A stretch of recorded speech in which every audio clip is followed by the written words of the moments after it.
Bueno chicos, entonces en el día de hoy vamos a hablar acerca de los cuidados del recién nacido, pero esta vez en el hogar. Entonces vamos a tener en cuenta todas esas situaciones o cuáles son todos esos cuidados que deberían tener todos los recién nacidos una vez que lleguen a sus viviendas, a sus casitas. Entonces, una de las primeras cosas que necesitamos hablar para poder educar a los padres es acerca de los signos de alarma. Esos signos de alarma son una serie de signos que pueden estar presentando los recién nacidos en casa, más que todo, que indican que algo no anda bien con su salud. Es decir, estos signos de alarma, como bien su nombre le indica, son signos que deben alertar a los padres acerca de la salud del niño. En este caso nos dan la señal de que algo no anda bien con la salud del menor. Entonces, ¿a qué hacen referencia estos o cuáles son más bien esos signos de alarma? Todo lo que nosotros vemos aquí en pantalla. Hay varias, digamos que categorías, y en cada una de esas categorías vamos a ver unos signos que son bastante relevantes en cada uno de esos aspectos, ¿no? Entonces encontramos que con respecto a la respiración, encontramos que el niño, signos de alarma sería cuando tiene dificultades respiratorias, es decir, tiene disnea o bien tiene apnea. Apnea es la falta de respiración. Entonces, si el niño respira mal, es decir, tiene dificultad para respirar o de plano no está respirando nada, pues obviamente que ese es un signo de alarma, ¿no? Con la temperatura, ¿qué podemos decir? Cuando el niño presenta fiebre, es decir, una elevación de la temperatura, o bien hipotermia, que es exactamente lo contrario, ¿no? Cuando hay una disminución de la temperatura corporal. Hay otros signos que de pronto no podemos decir y catalogar específicamente en una categoría porque hacen alegoría pues a unos signos generales, como por ejemplo lo que es la fontanela abombada, que más adelante vamos a ver de qué se trata eso. Lesiones papulovesiculares, que también más adelante vamos a ver a qué se hace referencia. Esto igual puede ser un signo referente a enfermedades infecciosas, como tipo sarampión, varicela, etcétera. Cuando el niño presenta diarrea y cuando el niño obviamente que presenta convulsiones es un signo de alarma. Cuando el niño presenta ictericia, que tiene que ver con la coloración amarillenta de su piel y de su esclerótica. Recuerden que la esclerótica es la parte blanca que nosotros tenemos en el ojo. Entonces, cuando esa parte blanca ya no se ve blanca, sino que se ve amarilla, hablamos también de unos signos de ictericia y en el recién nacido eso es de importancia clínica. Cuando la piel se encuentra marmorrea, cuando encuentra palidez, es decir, cuando el niño tiene pues palidez generalizada, ¿no? Tiene cianosis, que es una coloración azulada de la piel.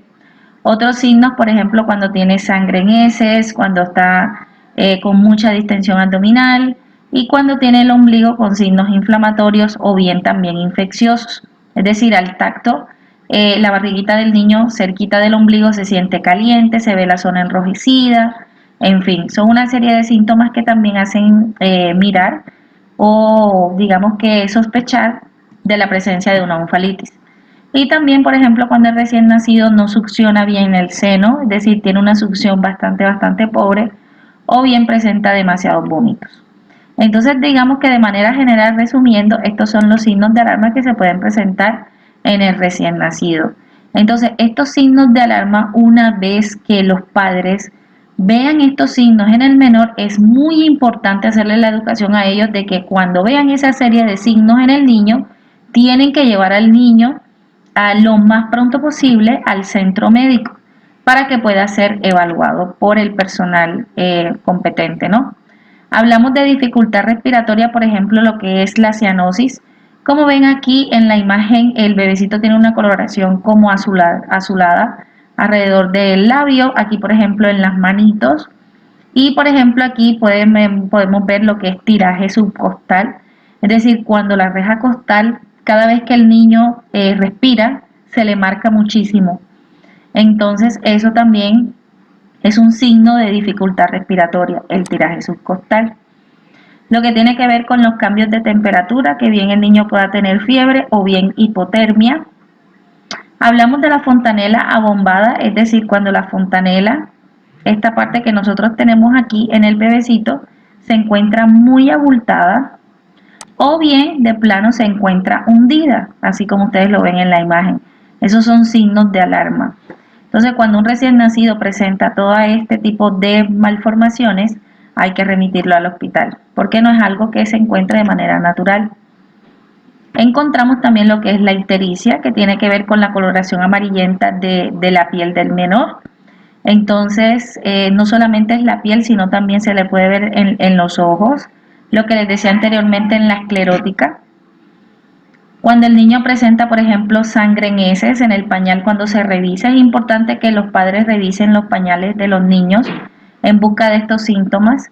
Entonces, cuando presenta esta sangre así combinada en las heces, es algo de importancia clínica. Hay que remitir al niño al hospital. Entonces, aparte de todo eso de los signos de alarma, hay que tener en cuenta que la educación, porque hay que educar muy bien a los padres acerca de toda esa presentación de esos signos de alarma, que fueron lo que acabamos de ver, ¿no? También hay que educar a los padres, perdón, sobre la importancia de las vacunas. Entonces, ya nosotros hemos tocado este tema de la importancia de las vacunas, cuáles son las vacunas que tienen que presentar los niños, en qué etapa de su vida, a qué edad. Y pues ese tema pues ya lo abordamos en su momento con el módulo que ya vimos anteriormente. También se le dice a los padres que es necesario que el niño reciba una solterapia.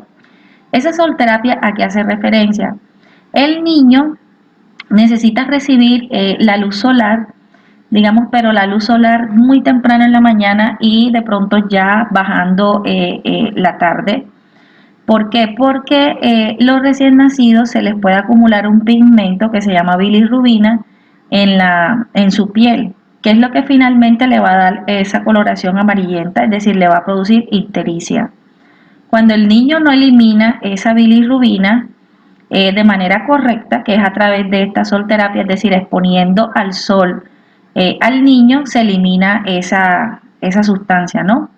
Entonces, cuando el niño no elimina como este pigmento de bilirrubina de su piel, empieza a aumentarse sus concentraciones en sangre y puede traerle problemas más adelante al menor.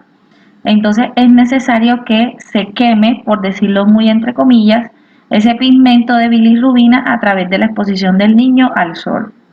Entonces, ¿cómo hacemos la sorterapia? Simplemente tenemos que sacar al niño en lo posible totalmente desnudo a un sol de temprano, ¿no? A eso tipo de 7:30, 8 y alguito de la mañana, y puede ser más o menos durante unos 10 minutos de cada lado, ¿no? Es decir, 10 minuticos de frente, 10 minuticos de espalda. Obviamente que no puede ser con un sol muy intenso porque obviamente que el niño después se va a dejar quemar, ¿no? Va a presentar una quemadura. Entonces tiene que ser con un sol que esté bastante brillantico, ¿no? Pero temprano en la mañana o bien cediendo la tarde, es decir, como tipo 4, 4:30 de la tarde, y tratar de exponer al niño al sol con los ojos tapaditos, sobre todo cuando estamos haciéndole la solterapia de frente. Entonces el niño puede abrir los ojos, fijar su mirada hacia el sol y obviamente que eso le puede traer problemas visuales.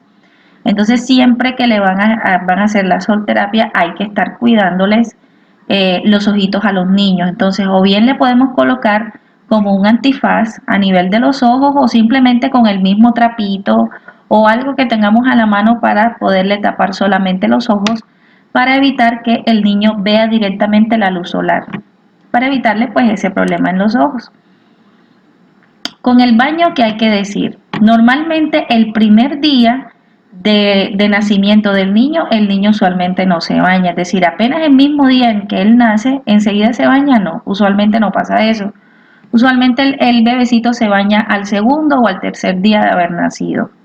¿Qué pasa con el baño? Que usualmente hay algunos niños, creo que hay una diapositiva más adelante, que tienen, déjenme yo, esta parte. Hay algunos niños que nacen así. Hay algunas personas que dicen que nace sucio. Es decir, esto que ustedes ven, esta capita que es como una capa de grasa, ¿no? Es una capa de grasa que tiene toda la superficie del cuerpo del niño. Esa capita de grasa se llama vermix, eso que ustedes ven aquí.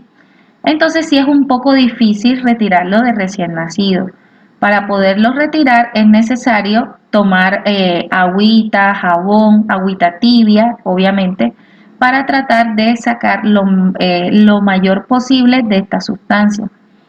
No es necesario que el bebecito con el primer baño quede totalmente limpio, porque a veces es un poco difícil retirar esta sustancia del cuerpo del niño, sobre todo cuando el bebecito, así como lo ven en la imagen, tiene algo de cabello o bien de plano muchísimo cabello, y es un poco más difícil acceder al cuero cabelludo para retirar este vermis. Entonces, no es necesario retirarlo de un todo, pero cuando el niño no se le puede retirar de un todo porque así como lo ven en la imagen, tiene bastante vermis, hay que tener mucho cuidado con el aseo del niño, es decir, constantemente hay que estarlo limpiando, hay que estarlo bañando, bueno, bañando no tanto, sino limpiándolo para evitar que este vermis o bien produzca un olor muy particular, porque esto básicamente es como un cebito, digamos, por decirlo de alguna manera, y tiene un olor muy característico, que cuando no se retira del todo, lleva mucho tiempo así sin hacerse un buen aseo, empieza a oler algo mal, ¿no? Empieza a tener un olor muy característico. Entonces eso puede propender a que el niño, si no se le tiene un muy buen aseo, puede terminar con problemas en la piel. Entonces hay que aumentar, digamos, la, la higiene, ¿no? del bebé. Para esto entonces, ¿qué se tiene que hacer? Se tiene que utilizar un jabón. Ya ustedes saben que en el mercado existen muchas clases de jabones específicamente para eh, usarlos en los bebés, ¿no? Junto con este baño también debemos tener en cuenta lo que tiene que ver con el cuidado del ónfalo, ¿ya? El ónfalo es la parte del ombligo que queda allí pendiente por retirarse, ¿no? Que ese es el que finalmente va a caerse al paso de que de unos 7, 8 días más o menos. Entonces, ese bebecito hay que tenerle unos cuidados muy específicos para el cuidado del ónfalo, así como ustedes lo ven aquí. Este ónfalo, a medida que van pasando los días, se va como cicatrizando, se va necrotizando y ya finalmente llega un punto en el que él hasta solito se cae. Entonces, ¿cómo es que hay que cuidarlo? El ónfalo hay que tener un especial cuidado con el ónfalo porque si eso se llegase a infectar es un problema muy grande para el recién nacido. Esa enfermedad se llama onfalitis, que es la infección del ónfalo. Entonces, ¿qué es lo que hay que hacer? Siempre, todos los días, al menos una vez en el día, al menos una vez en el día se le tiene que limpiar el ombligo al niño. Y cuando hablo de al menos una vez, ojalá sea al menos 2 veces o las veces que el niño reciba el baño. Si el niño se baña 2 veces al día, pues puede hacérsele enseguida, cada vez que se bañe, hacérsele su baño, ¿no? Entonces, ¿qué es lo que se tiene que hacer? Todos los días se le tiene que curar el ónfalo al niño hasta cuando ya se caiga. ¿Y cómo se va a hacer esa curación de ese ónfalo? Se va a utilizar gasas, no se va a utilizar algodón, porque el algodón, recuerden que desprende unas moticas y esas moticas se pueden adherir allí al ónfalo y pueden producir a lo largo del tiempo unas infecciones. Entonces se utiliza más bien gasas. Las gasas van a estar impregnadas con este alcohol que ustedes ven aquí en pantalla que se llama alcohol absoluto.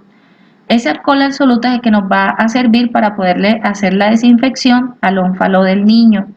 ¿Y cómo se va a hacer la limpieza?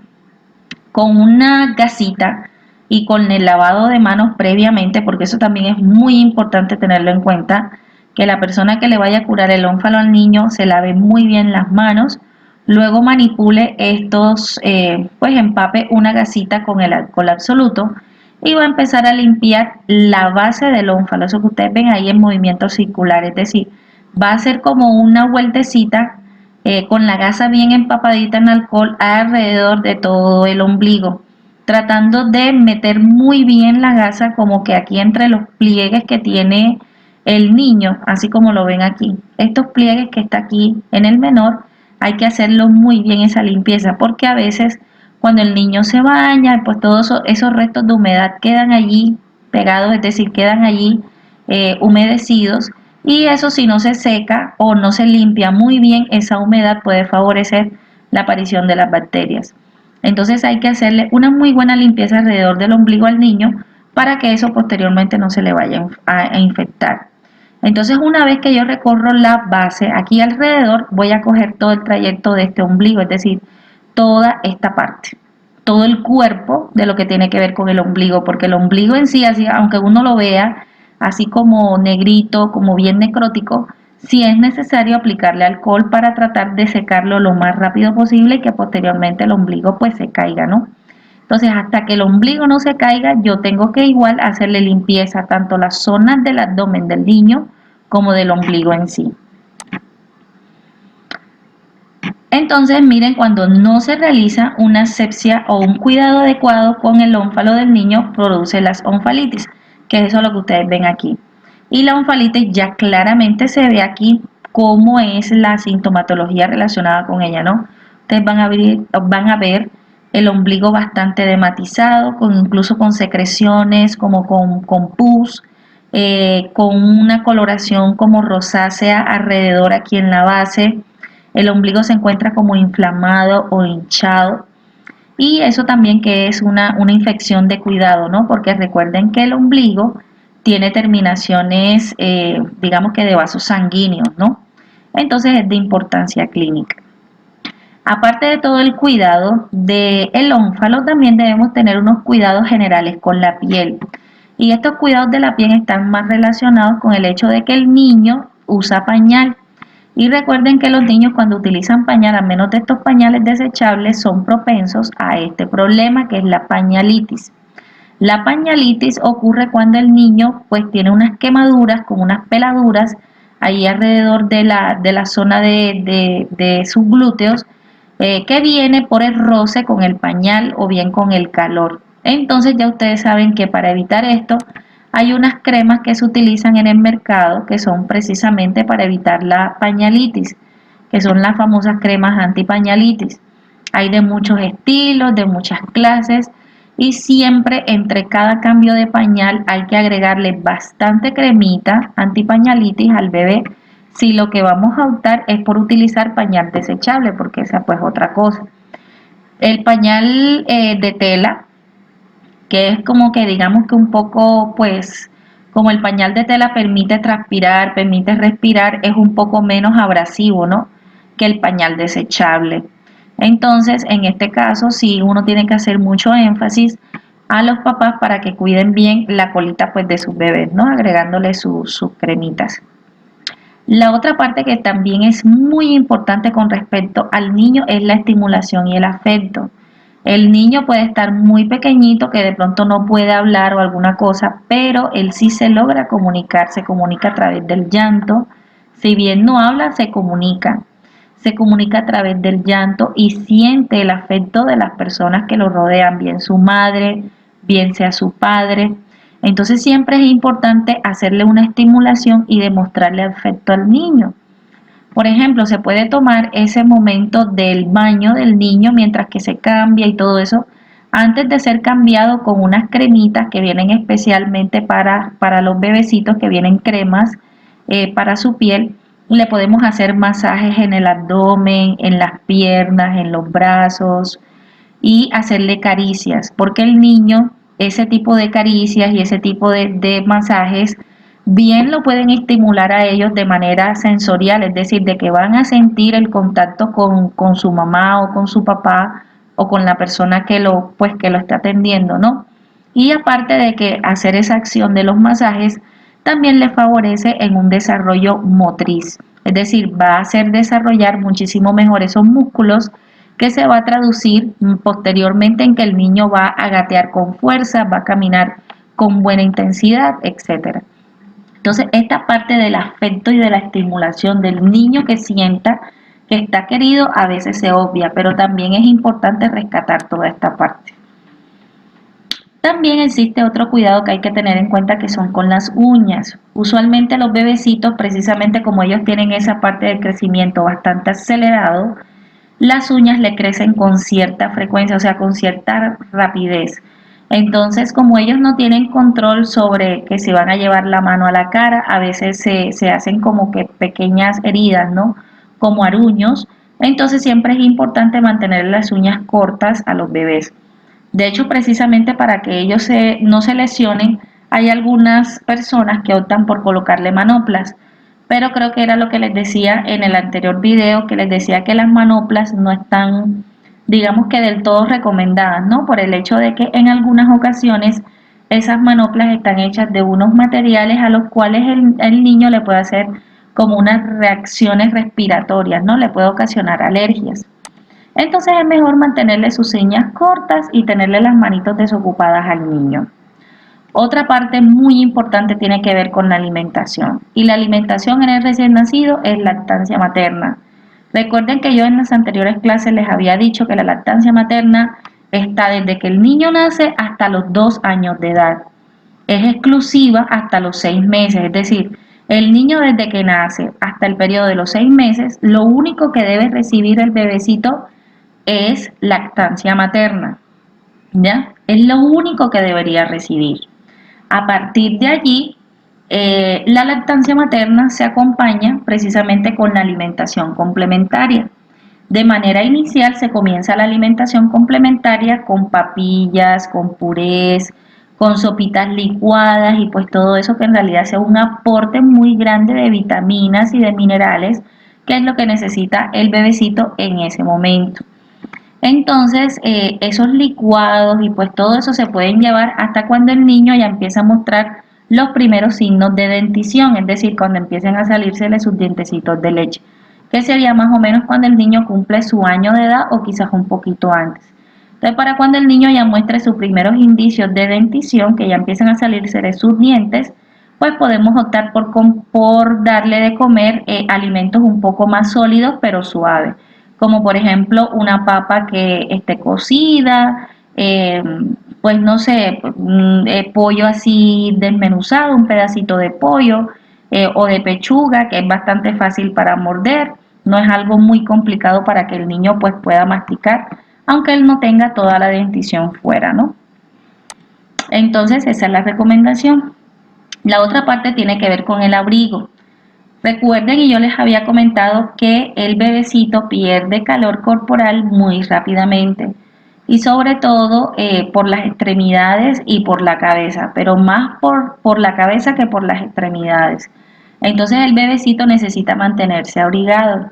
Eso no quiere decir, por ejemplo, como en el clima en que nosotros estamos, que obviamente que es un clima caliente, es un clima caluroso, no vamos a sacar al niño totalmente vestido de pies a cabeza al mediodía con un sol bien intenso y colocándole un montón de mantas encima, porque eso lo que va a hacer es que el niño, al contrario, se le suba demasiado la temperatura y le pueda dar, digamos que, un aumento de su temperatura corporal, ¿no? Entonces todo tiene que ver de acuerdo también al sitio en donde estemos, ¿no? Pero de manera general el niño debería permanecer abrigado. Entonces, así como lo ven en la imagen, estos son los típicos mamelucos que venden para los niños, ¿no? Unos mamelucos que vienen selladitos aquí en los pies y viene con un gorrito que es, digamos que lo protege, pero no es como que algo muy pesado o muy grueso, ¿ya?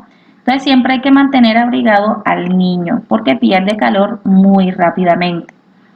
Con la higiene ambiental también es importante. Entonces el niño tiene que estar en un ambiente que sea limpio, que sea sano, no es que sea algo pues súper lujoso porque tampoco, pero mientras que las condiciones de higiene en donde vive el niño se mantengan, pues no hay ningún problema. Así sea que de pronto en la casa solamente haya una mesita de plástico y una sillita de plástico, no importa. Mientras que todas las habitaciones o la vivienda en general presente una buena higiene o un buen aseo, pues no hay ningún problema. Ustedes recuerden que los bebecitos, sobre todo en esta etapa, alrededor de los 6 7 años, perdón, 6 7 meses, ellos empiezan a explorar mucho, empiezan a llevarse todo a la boca, quieren coger todo con las manos y llevárselo a la boca. Entonces aquí también es importante y sobre todo cuando ya el menor empieza a caminar, es decir, que esté cerca del año de edad, él va a querer explorar muchísimo, es decir, cuando ya empieza a gatear, va a empezar a gatear por todas las zonas en las que están en la casa. Por lo tanto, se recomienda que si hay bebecitos que están gateando o bien están aprendiendo a caminar dentro de la casa, se mantenga una buena higiene, porque recuerden que el niño cuando gatea coloca sus manitos en el piso y por lo tanto si el piso está sucio y posteriormente el niño se sienta y se lleva algo a la boca, pues allí va la contaminación para él. Entonces, ¿qué es lo que usualmente se les pide? Bueno, si hay niños gateadores allí en casa, se quitan los zapatos al entrar a la casa para que nadie entre con las chanclas o con los zapatos de los cuales viene de la calle y que pueda traer contaminación en el interior de la casa. Eso es lo que se recomienda usualmente. También estos bebecitos cuando están en esta etapa de gateo, ellos les gusta explorar muchísimo. Entonces es muy importante mantener la seguridad de ellos, ¿no? Que lo que haya por allí en la casa, por ejemplo, que tiene que ver con sustancias tóxicas, que de pronto si el niño se metió en la cocina o en el lavadero, de pronto encontró pues la botellita de detergente o de cloros y se la vaya a tomar o algo así, pues entonces eso obviamente que es un problema, ¿no? O si, por ejemplo, no se le restringe el acceso a la cocina y de pronto abrió una gaveta y dentro de la gaveta había un cuchillo o una cosa así, es también muy peligroso. O, por ejemplo, también lo que tiene que ver con los tomacorrientes, que también tiene que ser muy, muy cuidadoso con los tomacorrientes y sobre todo esos tomacorrientes que están al acceso de ellos, ¿no? Porque hay tomacorrientes que están un poquito más elevados en altura y hay otros que están bastante, bastante bajos. Entonces, todos esos tomacorrientes necesitan colocárseles su tapa, ¿no? Entonces, recuerden que a los bebecitos hay que estarlos hablando por su nombre para que él empiece a asociar esa expresión de su nombre con su propia identidad, ¿no? Para que sepa a medida que va pasando el tiempo ya se pueda relacionar con su propio nombre. En lo posible, a los bebecitos en la estimulación no hay que hablarles de forma como gagueada o de uno como casualmente uno conoce como bebecitos, así, hablándole así, sino que hay que hablarle con las maneras claras, palabras como se dicen en realidad, no utilizar como si fuesen diminutivos ni nada de eso, porque el niño va a aprender las palabras tal cual como uno se las dice. Entonces más adelante cuando el niño va a empezar a hablar, va a hablar de la manera como uno le esté hablando, ¿no? Entonces esa es una de las referencias para que el niño no tenga retraso en su lenguaje. También tiene que ver el hecho de, por ejemplo, del colecho. El colecho es, por ejemplo, cuando los papás duermen con el recién nacido en su propia cama. Entonces ya eso sí es decisión de los padres si quieren hacer o no colecho. Pero si hacen colecho, pues obviamente que tienen que tener mucho cuidado, que el bebecito está allí con ellos, que pues no lo vayan a lesionar y pues esas cosas. Y usualmente lo que se recomienda es que esté allí al menos en la misma habitación, al menos si no va a estar no van a practicar el colecho, que esté en la misma habitación, en una cuna, para estar pendiente pues de él, ¿no? Porque el niño va a despertarse varias veces en la madrugada a pedir comida, porque el bebecito necesita cada 2 horas alimentarse. Eh, ¿Qué más les puedo decir? Y bueno, yo creo que esa era la última presentación, chicos. Bueno, muchísimas gracias.